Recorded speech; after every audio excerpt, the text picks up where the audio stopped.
What's going on, everyone? My name is Nicholas Merten here at DataDash, and today on the Dashcast, I'm very fortunate to have someone who's really leading blockchain and cryptocurrencies forward in the EU, and that is no other than Bart Brands here, who is the co-founder of the European Blockchain Foundation. Bart, thanks for making the time to do the podcast. Really appreciate it. Well, thank you for having me, Nicholas. It's a pleasure. Well, awesome stuff, man. Hey, it's the pleasure's all mine. And I really want to ask you more than anything, being the head of an organization like the European Blockchain Foundation, I think people can already start getting some ideas as to what you guys do. Obviously, you're trying to progress forward with the organization and the foundation towards getting blockchain adopted. But there's so many different sectors that we have to think about and so many different ways that we have to integrate cryptocurrencies and blockchain that don't just have to do simply with, I think, more of the regulatory frameworks that we think about. So I'd be very curious, to hear about what sparked you to kind of do this whole kind of nonprofit, venture to expand blockchain and cryptocurrencies, and where are your biggest focuses right now? Well, that's a lot of information, but let me just start by saying when I started getting to know cryptocurrencies and blockchain, and then if it's okay with you, we'll just venture out from there. Absolutely. I started working as a policy advisor back in 2009 in Dutch Parliament. And that was around the same time when, the whole crash and the banking crisis was going around. And so I really started thinking about, the fundamentals of our banking system. And of course, that led to a slight sense of panic about, how currency is created and all that stuff. Then you go down a rabbit hole too when you start researching that. And as I was working in Parliament, I started there as a policy advisor in 2009, and I got elected to the City Council of The Hague in 2010. Full on, looking at how can we make sure that this never happens again. I started seeing problems everywhere. And then in 2011, I also got elected to what you would say, I think, would be a state. In Holland, it's a province. Okay.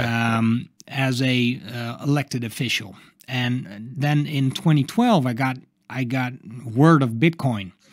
And I was not immediately intrigued, but I still, it was on my radar.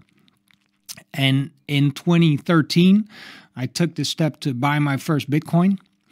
And that's, when not only I saw it as a potential investment, but much more than that, I saw it as I was looking at the technology and was thinking how this technology could be a possible solution to the problems we have all seen in our traditional banking system with, the bulls and the busts of market cycles.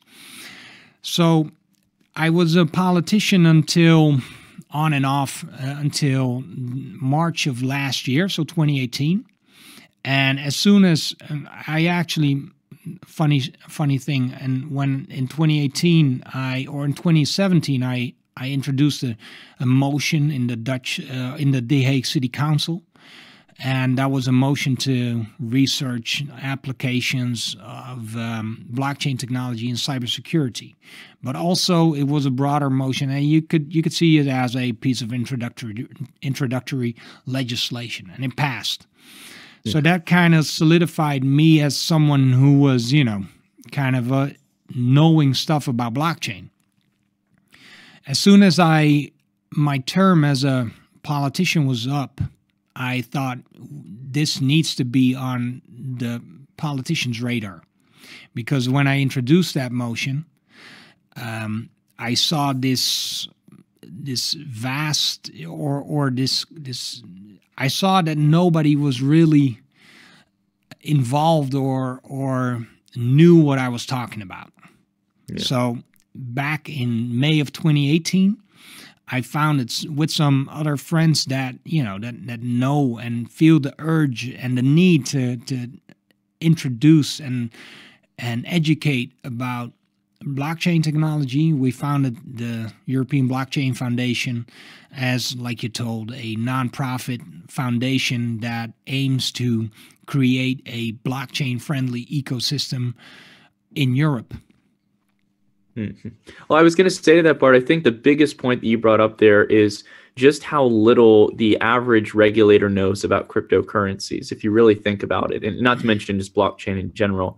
And this is a big thing that I try to press to people, with the kind of reactionary stance that governments usually take. I mean, we've seen it, speaking in the EU, from Germany and France, with some of the higher ups having a very reactionary response to cryptocurrencies, not to mention China and a lot of other economies. And I think it comes from a general misunderstanding of what this technology really is. Many people still see it on the surface level of criminal activity, money laundering, and I have no doubt that there are some ways in which crypto is involved in all that, especially being the wild, wild west that it is. But I'm glad that you saw early on, much like many of the people who have dug themselves into the space, that there is an application in the sense of money. That's really, I think, the first killer application we found with cryptocurrencies and blockchain is being able to, in some sense, have cutting out the lack of transparency from the traditional system and having an immutable ledger of value exchange.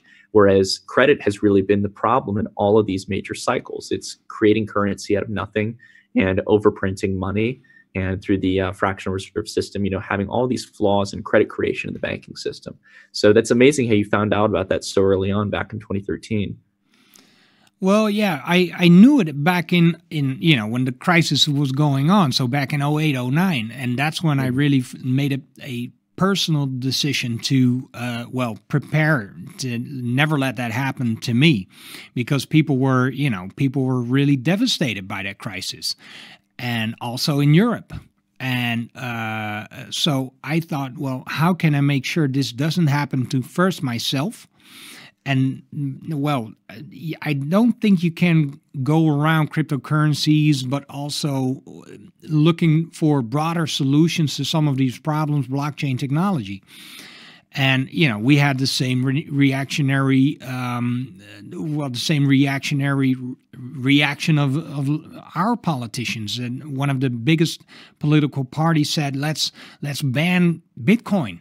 Well, that's just that shows a real lack of even basic or fundamental education on what this technology is. And it's you could compare it to saying, well, let's ban the internet.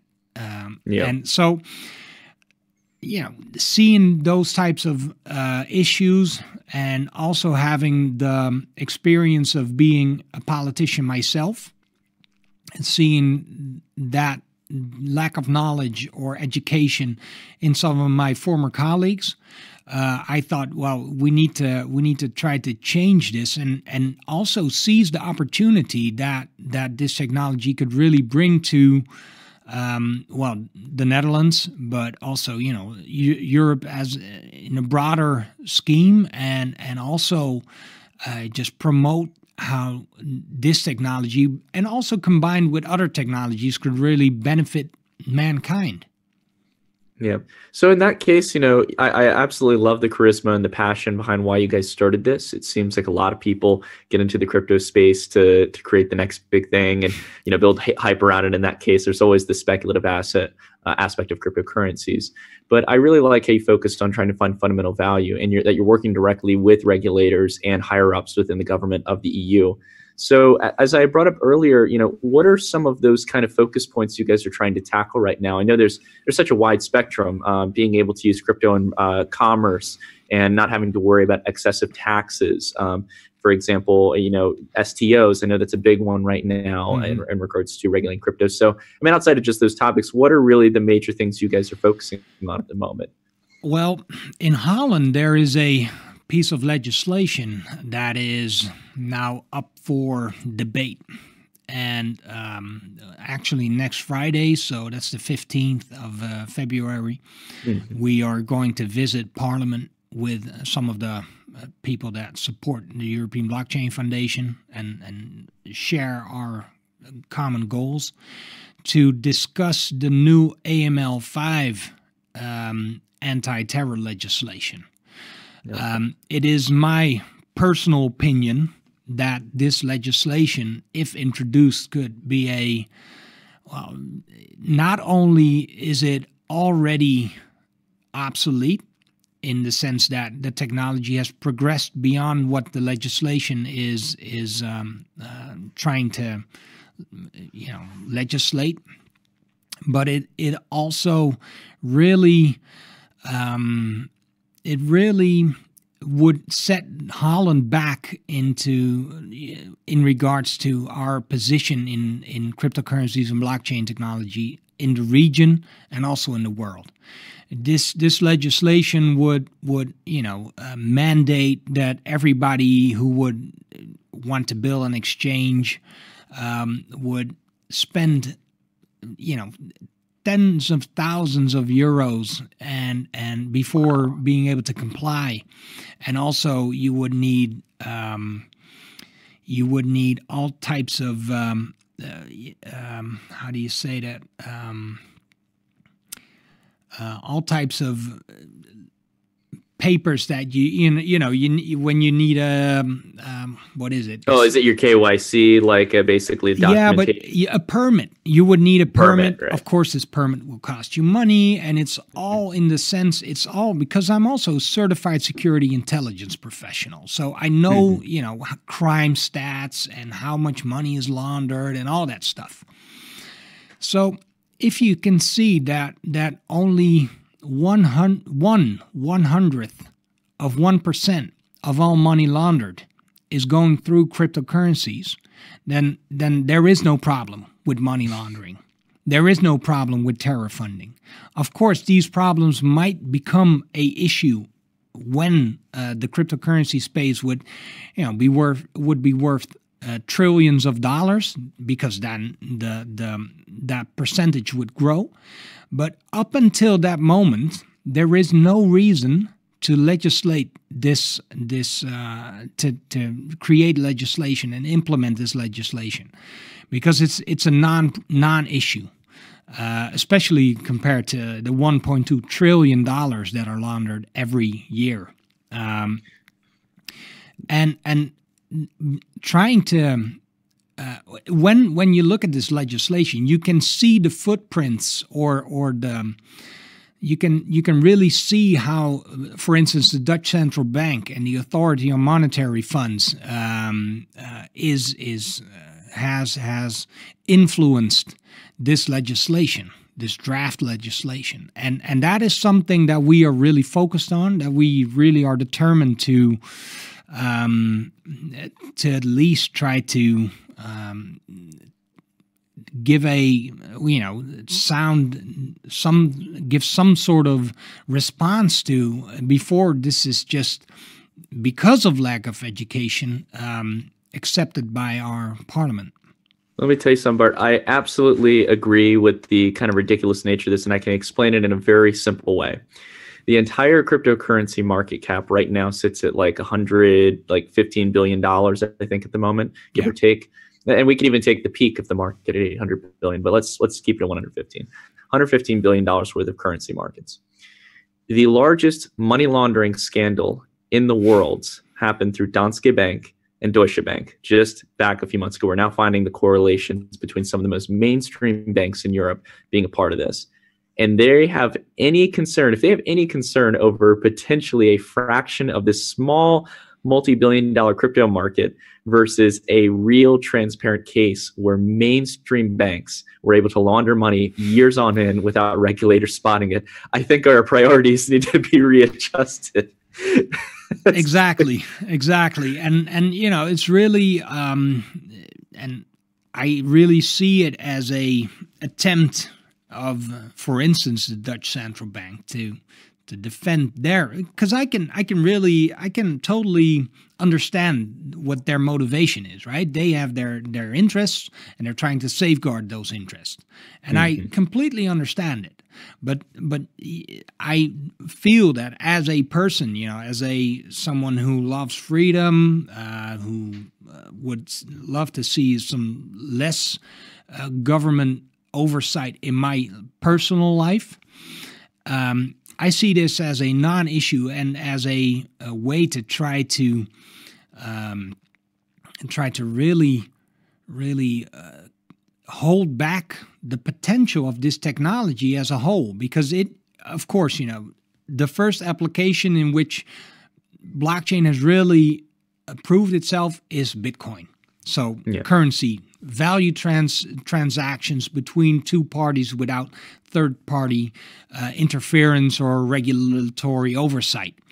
And that's a brilliant application, but it has so much more potential. And to try to legislate into bankruptcy most of these smaller initiatives is just, it's just not the way to try to reap the possible rewards of what this technology can bring society and broader society. And that's, I think that's the core reason, and it's in our, it's in our founding documents that we really aim, our primary mission is to create a blockchain-friendly ecosystem in Europe, and that means influencing legislation and regulation, and that's what we have been doing ever since we started. Yeah, well, I got to tell you, Bart, I think honestly you guys are on the right track, and I think, again, having that freedom of choice to use these things, it would be much better for governments as well, as we've seen with pretty much any kind of industry where governments try to excessively regulate or ban things that they usually they end up losing control and oversight. So it would be much better for them to actually integrate these systems. But as you mentioned, I think it's, not even viewing it in a very black and white way, meaning like a very stereotypical or one-sided view. Obviously, central banks do hold their interest, right? They hold their interest not only in getting people to perceive crypto as the real issue and the real threat right now, but also to just keep anything that might stay as a competition away from their power. Well, and just to respond on that, it's really interesting that I've talked to a couple politicians now since I've been because I'm the chairman of the foundation, and almost every politician I talk to gives me the three, responds with the three things that I see coming from the central banking authority, and the authority on monetary funds or financial markets, and that is money laundering, terror funding, dark web. And I always see those three things coming from the politicians that I talk to. So there is a real effort to try to feed these talking points to the politicians and that's kind of something that they are really interested in, or they have interest in keeping that image alive. So I think it's really necessary that there is a counter argument to mostly based on facts, statistics. Yeah. To counter that argument, and also show what detriment it would be to implement these careless regulations. Yeah, I mean, Bart, if there's a way that you find any minds out there that are willing to be changed, I'll make a trip out to Holland and I'll debate them with you, because I mean, you're very right. I mean, so for example, like these arguments have been in crypto for a while, and I've done a decent amount of research, because I want to be fair. Like, as much as I love crypto, it's not all sunshine and rainbows. There are problems with it. But you're right in the sense of like the same old arguments, terrorist funding. No terrorist organizations can use Bitcoin. Bitcoin's completely traceable. And along with that as well, when you're talking about drugs as well, it's not the preferred choice, especially Bitcoin. If you want to talk about crypto being used for criminal activities, maybe Monero, maybe some of the private cryptocurrencies. But with an immutable ledger like that, you're going to be giving yourself away if you've ever used an exchange in the process, unless it's newly minted Bitcoin. And then along with that as well, there was actually a study. I can't recall the name right now, the details, but maybe I'll provide it down below or something on a link. But I was watching an old debate with Richard Hart and one of these individuals who's actually debating against cryptocurrencies being used as currency. And he actually stated that volume on the dark web for crypto has dropped in nearly half since where it was back during the Silk Road.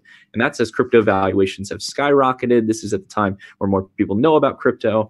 So I think it's killed off the argument. It's very similar to the transition we saw with the internet, whereas the first percentage of adopters in the internet, there was a decent group of individuals who might have been seen as hackers or criminals or people who were up to no good.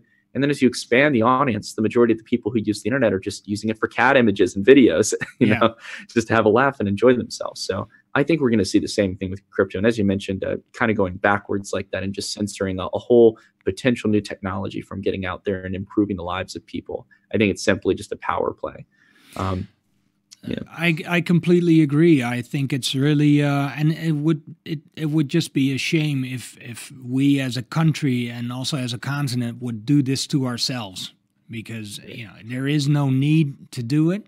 That is the message that we always try to give to the legislators, and so just of course there might be some argument to implement some common sense legislation, but we're in such a young phase now of the technology, and just like you, I'm pretty critical about blockchain technology, and I'm also critical about, because you can't always think this technology will be the next best thing. You have to stay critical about what the possibilities are and what the implementable applications are. So we have to, be real about blockchain. But Absolutely. we surely don't have to legislate it into the ground, and that is, some of the things that I see happening, especially in Holland, which would just be a shame, because I read some of the latest FINMA report of the Swiss, and they have this great sentence in their report, and that is that they legislate based on principles. And these principles could be that you are innocent until proven guilty. So why should every transaction or every piece of your portfolio or whatever interests you have in small upcoming cryptocurrency or blockchain companies be opened up to the government to see how they can tax you to death? That is something, and also, like you said, I think some of this legislation that isn't even introduced is already obsolete, because with the private currencies, you can go through exchanges and still you wouldn't know who the owner of the coins are. And what also is one of the things that one of the this is blowback. You see, that's also a security term, blowback. You can do some intervention in some country, and there will always be unintended consequences. Well, I can see one consequence of trying to legislate all exchanges, and that is what I call living room exchanges. That is, you go to someone that you trust, you entrust your coins to them. They will exchange your coins for you, send them to you, and then the whole issue is fixed. So you have one person who has a registration on an exchange, and then you lose the trail. So that's one of the unintended, but totally you can just see that happening right away as soon as this legislation is passed, and then all the exchanges are left with permits that are essentially worthless, but still heaps of paperwork they have to go through and to be compliant.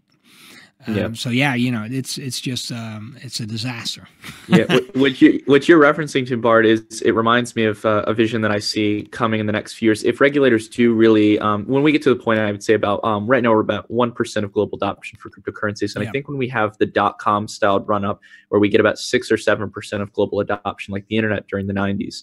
What I fear happening is that regulators are going to have a very reactionary response, and they are one step away from overstepping the barrier to incentivizing mass innovation in decentralized exchanges and probably practices as you just mentioned. And when you have people going under the law like that and feeling like they need to go around the traditional system, that it's no longer capable to be compliant, and then you have decentralized exchanges which use either atomic swaps or some type of technology to switch cryptocurrencies privately in a decentralized manner without middlemen, just like a normal crypto transaction, that is going to change everything. Regulators at that point will never be able to catch up. There is no way you can intercept that technology so long as the transaction is confidential and private. So that's what I fear in that sense. And I think as you guys mentioned, I think what you guys are doing is really good, just trying to reach across the aisle and say, look, what we're trying to do right now is not even practical for the technology now. Yeah. Let's see what we can do to have some sense of control. Because I'll be honest, I'm different than a lot of other people. I think a lot of regulators come from a decent set of heart, and they actually want to have a good middle approach to this. And that's happened a lot in the SEC. They haven't gone around shutting down every crypto exchange, but they've been focusing on the real big issue that I think all regulators should be focused on, which is a lot of the scams that are operated under ICOs. And it seems like, regulators have taken a decent approach in that case. And I hope the central banks, even though I think they're worried about losing a little bit of control, would take the same approach as well, especially the BIS and the IMF and organizations of that sort.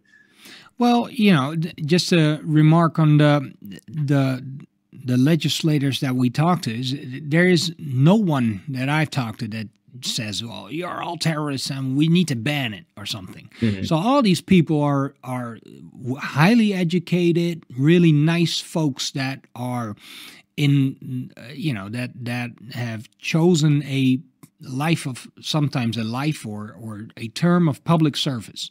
Well, having had that same experience, I never did it for the money or for the power. I did it just because I wanted a better country. Or a better city. And so these folks are pretty much, all of them are really nice. But, sometimes you have someone who might be a lawyer, and then they are chosen by the public to be their representative, and then suddenly they have to have an opinion on cryptocurrencies. So that's something that they just don't know yet. So we really loved sharing our input, and we have some partners, and letting those people know. Because always when we visit Parliament or go to some politician or to the European Union, we always bring some of our partners.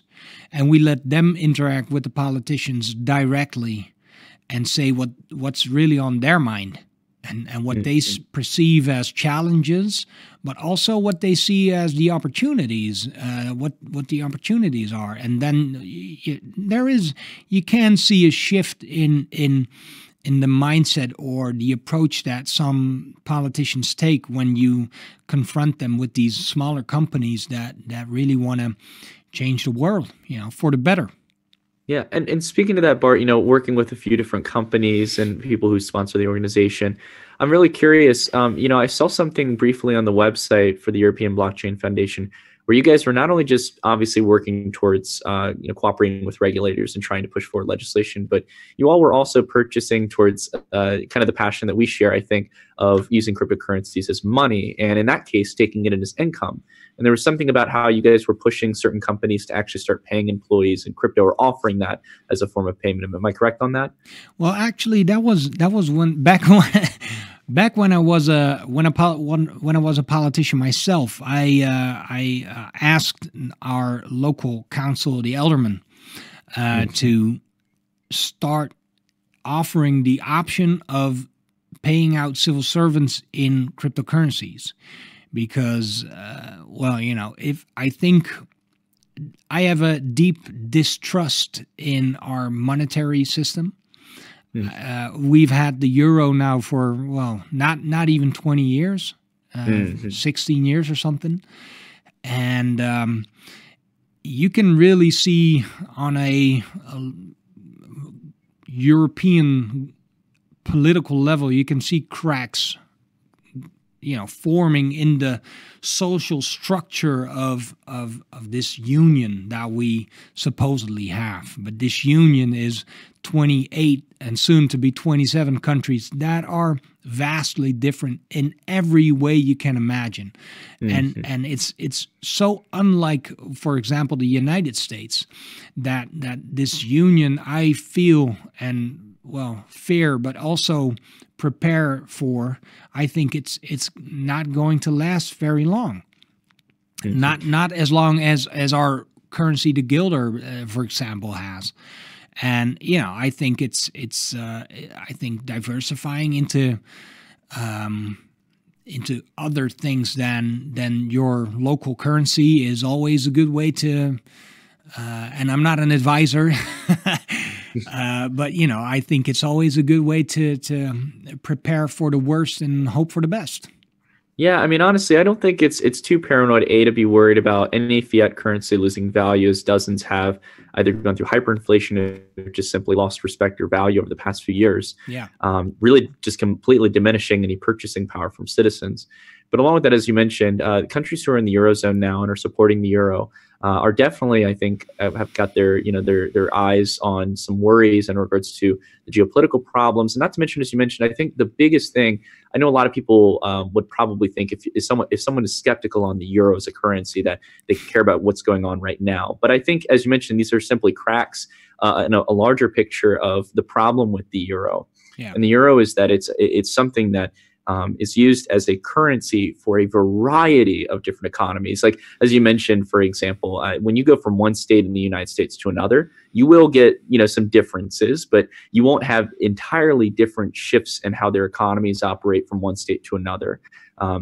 It is very vastly different in many European economies, and different economies as well, have different tracks of spending, abruptly past what they actually bring in revenue for taxes. And some of them have stronger and weaker economies and completely different cultures. Yeah. And because of that, that's a very, thin line to put your currency on. So that's the one big criticism there. I mean, most currencies, much like many cryptocurrencies, have flaws, but I think that would probably be the biggest worry I have. And as you mentioned, it seems like those cracks are just continuing to build at the moment. Exactly. And, I think it's never wrong, or it's never, it's because it's not just me saying this stuff. We've had this crisis with Greece, for example, and there were mainstream discussions going on about some sort of break off to create a Northern European euro and a Southern European euro, a weaker and a stronger euro. And these are all ongoing debates, because even though we've papered over the problems, what we essentially did was we turned a banking crisis into a sovereign debt crisis. Yeah. And there are countries in Europe that have a GDP to debt ratio of nearly or even over 200%. So that's something you can't statistically, you can't come back from something like that. You have to go through, bankruptcy, and then that's on a national level. So trying to export our euros into these countries that are vastly different from us, and have a history of debasing their own currencies, then printing new currencies, or just going through bankruptcy and letting that bust be the fertile ground to produce new innovation. That fertile ground has been taken away from these countries, actually. So it's not only for the stronger Northern European countries, or the stronger countries of the European Union. It's also for the economically different functioning countries that this euro might not be the perfect solution. And I think if you can just look at that on a broader scale, take kind of a helicopter view or a global political view on that, then I think it's really, I thank my lucky stars that cryptocurrencies are there. Yeah, it will be interesting, just like how in crypto you have almost a free market of different currencies that not only compete for users' business, so they want to provide the best experience and scalability and minimal, if anything, a lack of fees. Yeah. But I think in the sense of immutability and trustlessness, I mean, it's a whole competition to build the best experience. And I would love to see, I think the EU, and sorry, more specifically the euro in this case, has been a very interesting monetary experiment. And as you mentioned, we'll see if it succeeds. But I want to see an era where we have a good few dozen currencies competing with one another to become the best currency. And that even though I'm in the United States, I don't just identify with the dollar. I don't identify with a currency off of its nationality. I might identify with Monero because I love its privacy features. I like how it acts as peer-to-peer digital cash. I might use Bitcoin as a store of value and use it for larger monetary transactions.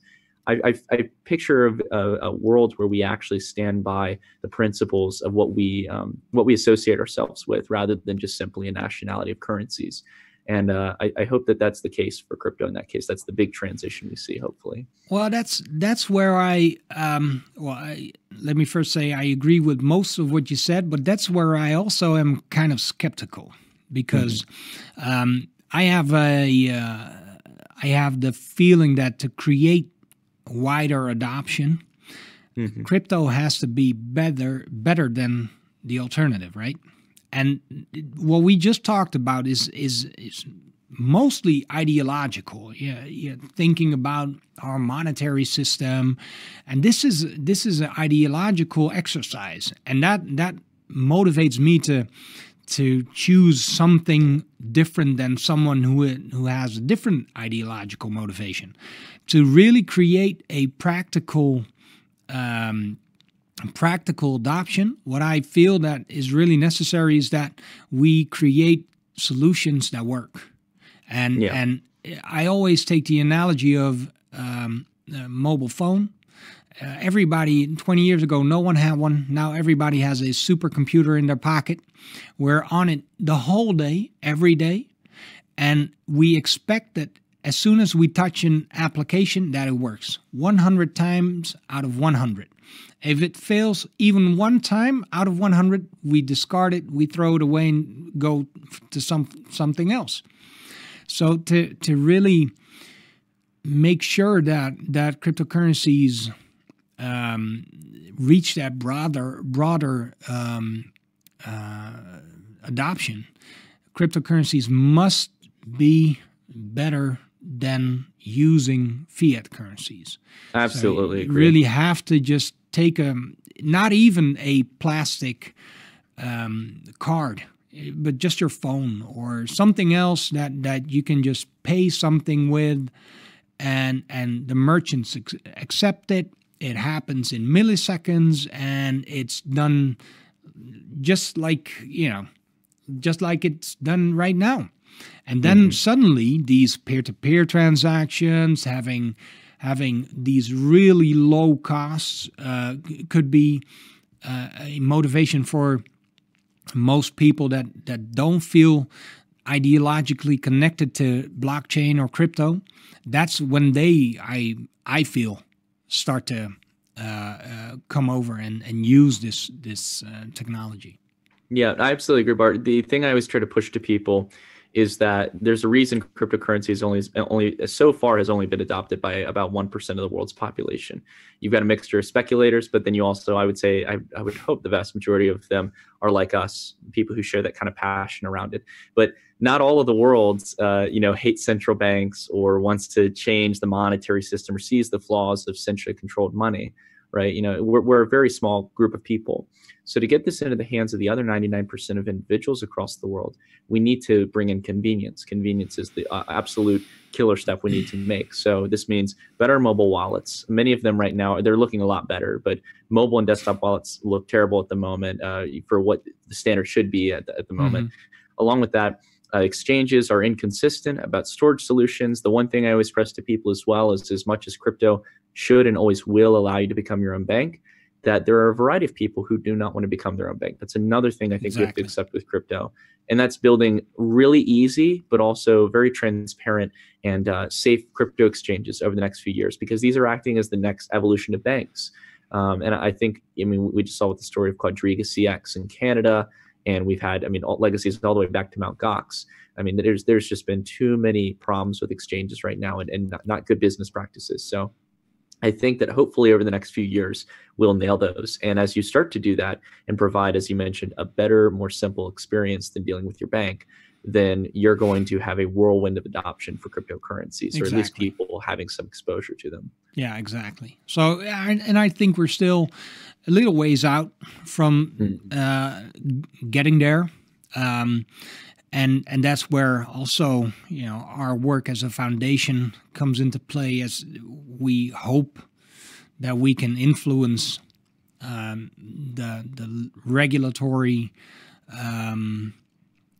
mission in a way that really provides a ecosystem where companies are really you know, fired up, motivated, and can really try to create the experience that we all, I think, need to adopt cryptocurrencies, and also, you know, the broader blockchain technology applications that might be able to ease our lives or make things more transparent or more private, or, you know, just easier.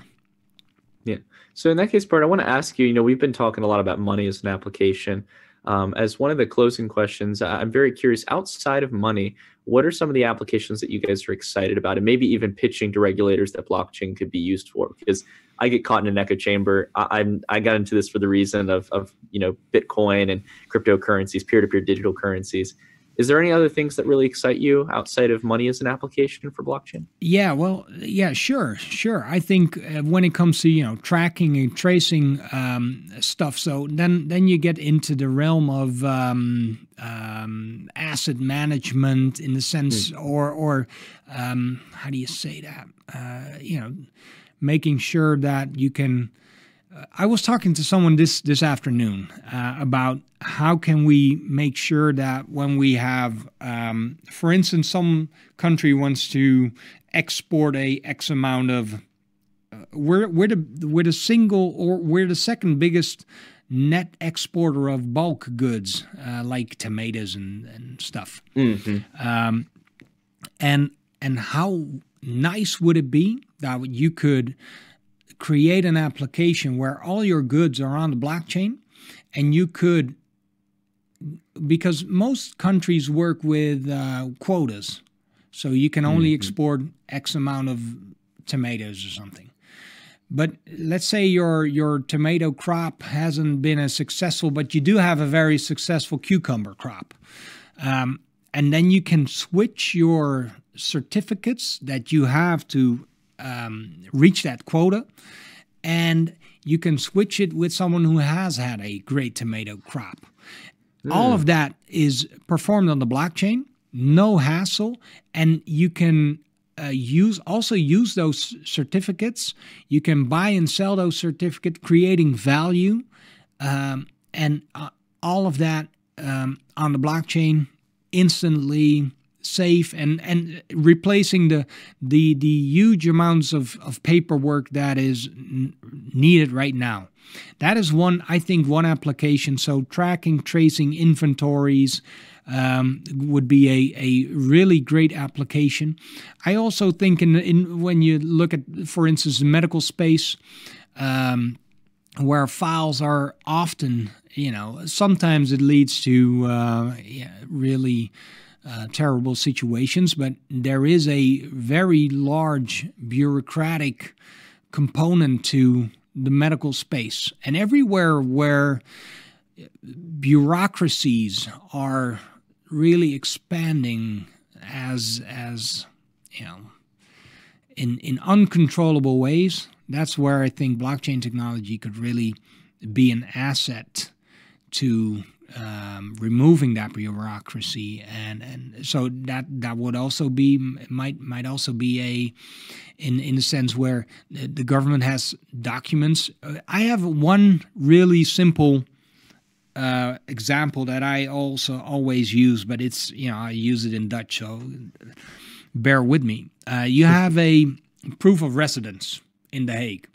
If you want the proof of residence, because, for instance, you're switching jobs, then you have to make a phone call. You have to go to the city hall. You have to sit and talk to someone. You have to pay 15 euros, and all you get is a proof that you live where you live. So that's a huge amount of bureaucracy just to attain a single piece of paper that proves that you live where you live.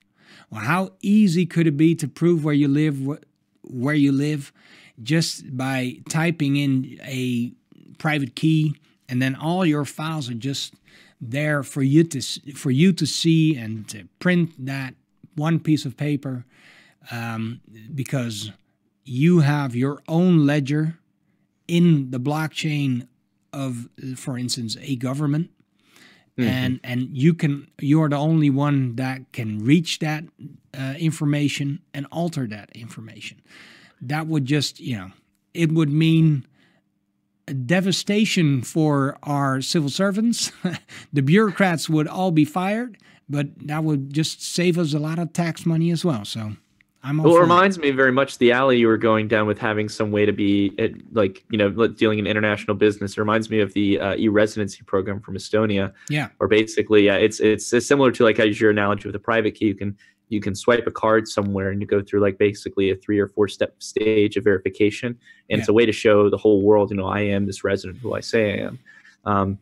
And I think that's a huge revolution. So I see your analogy there. I like that. And along with that as well, you mentioned supply chain logistics, or kind of being able to track assets. Yeah. I 100% agree. I think in the management of when we do have to deal with third parties, having some kind of agreed upon ledger between, whether it be more private and permission, like between maybe say a dozen of the top asset managing companies, where you need a consensus met between those 2 companies on where assets are. I still feel much better about that than the current systems we have, where I'm trusting a third party and maybe their auditing firm to make sure everything's okay. Yeah.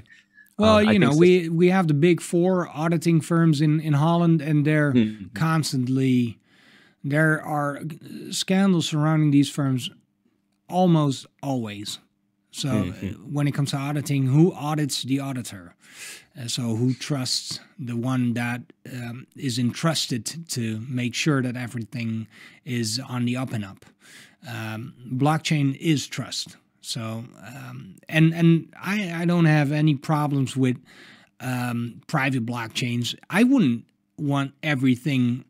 I'm a very private person, even though I might be seen in this interview hundreds of thousands of times, but I try to keep most of myself and everything that I do private. So I would love to use private blockchains.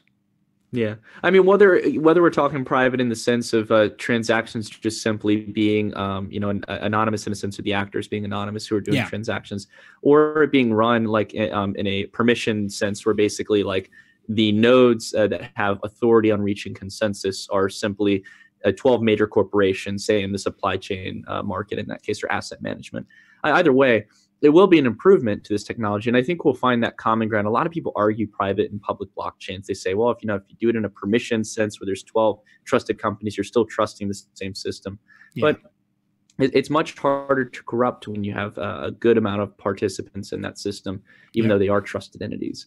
And I think, like you mentioned, I'm kind of fine with both. It really depends. We'll see how the industries themselves adapt to it. And I think people in the future will find that really the one thing that they know they need decentralized trust in, it's not going to be apparent now. I don't want to think too ideologically, but I think in the future, people, especially in developing and emerging markets who have gone through currency crises maybe once or twice in their life, will get the picture that money is really where they need to have complete decentralized trust in that case, or at least the highest level of lack of trust that they need. So I'm excited for it, and I'm excited to see the applications that come out of it.